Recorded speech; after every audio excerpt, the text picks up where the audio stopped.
সময়ের পালাবদলে সরকার বদলায়, কিন্তু পাল্টায় না ফরিদপুরের মানুষের ভাগ্য। এখনও যায়নি গ্যাস সংযোগ, হয়নি শিল্প কারখানা কিংবা কর্মসংস্থানের সুযোগ। একটি পাবলিক বিশ্ববিদ্যালয়ের দাবি দীর্ঘদিনের হলেও আলোর মুখ দেখেনি। আমি নিজেই একটি বেসরকারি বিশ্ববিদ্যালয়ে পড়াশোনা করছি।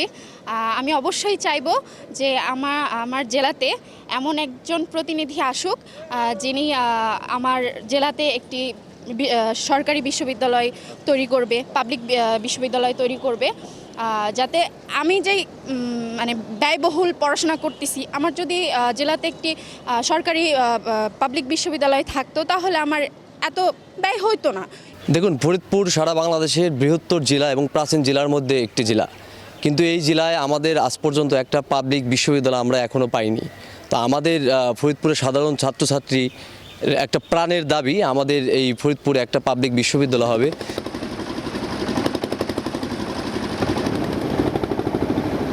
পদ্মা, মধুমতি, আড়িয়ালখা বিস্তৃত জেলার বড় অংশ বাস করেন চরাঞ্চলে।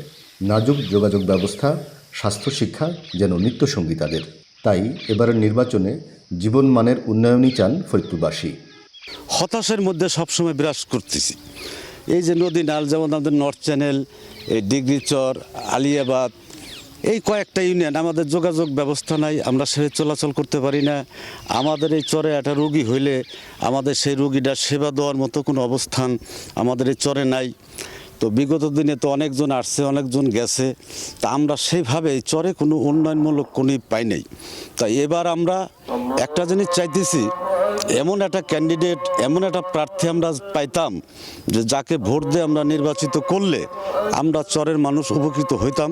আমাদের যোগাযোগ ভালো নাই, রাস্তাঘাটের খুবই কষ্ট, উপারতে মাল আনা আমাদের খুবই কষ্ট হয়।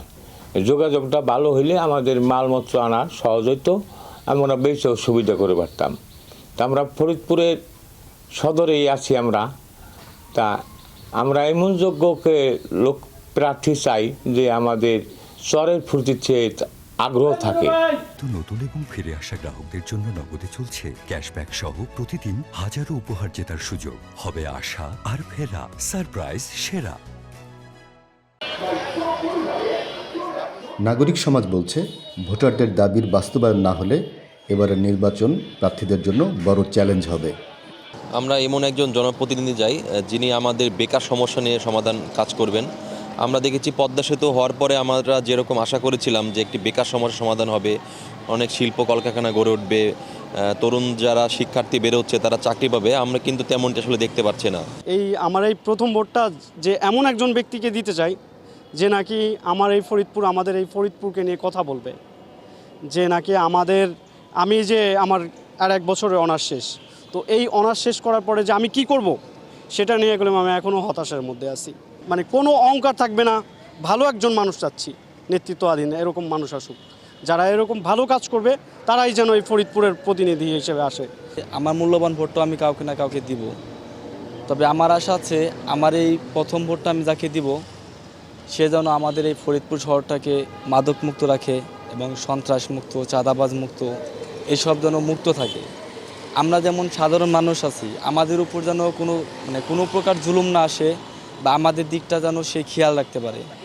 ফরিদপুরে 4টি সংসদীয় আসনে মোট ভোটার 17,71,923 জন। জেলার মোট কেন্দ্র রয়েছে 657টি। তো ইতিমধ্যে আমাদের ভোট কেন্দ্র প্রাথমিকভাবে চূড়ান্ত করা হয়েছে। আমরা আজকালের মধ্যে এটা চূড়ান্ত গেজেট নোটিফিকেশনের জন্য বাংলাদেশ নির্বাচন কমিশন সচিবালয়ে আমরা প্রেরণ করব। তো নির্বাচনে আমাদের সকল প্রস্তুতি প্রায় শেষের দিকে। আমরা নির্বাচনে যা যা প্রস্তুতি নেওয়া দরকার তা আমরা নিয়েছি। উল্লেখ্য যে আমাদের এই ফরিদপুরে 4টা আসনের রিটার্নিং অফিসার, জেলা প্রশাসক ও জেলা ম্যাজিস্ট্রেট মহোদয়কে রিটার্নিং অফিসার নিয়োগ করা হয়েছে।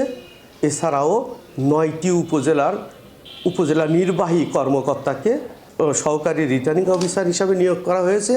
সেই সাথে আমাদের ভাঙ্গা, আগডি এবং হামিদির জন্য সহকারী রিটার্নিং অফিসার নিয়োগ দেওয়া হয়েছে ভাঙ্গার উপজেলা নির্বাচন অফিসার, অর্থাৎ একজন রিটার্নিং অফিসার এবং 10 জন হচ্ছে সহকারী রিটার্নিং অফিসারের মাধ্যমে আমাদের নির্বাচন সুচারুভাবে পরিচালিত হচ্ছে।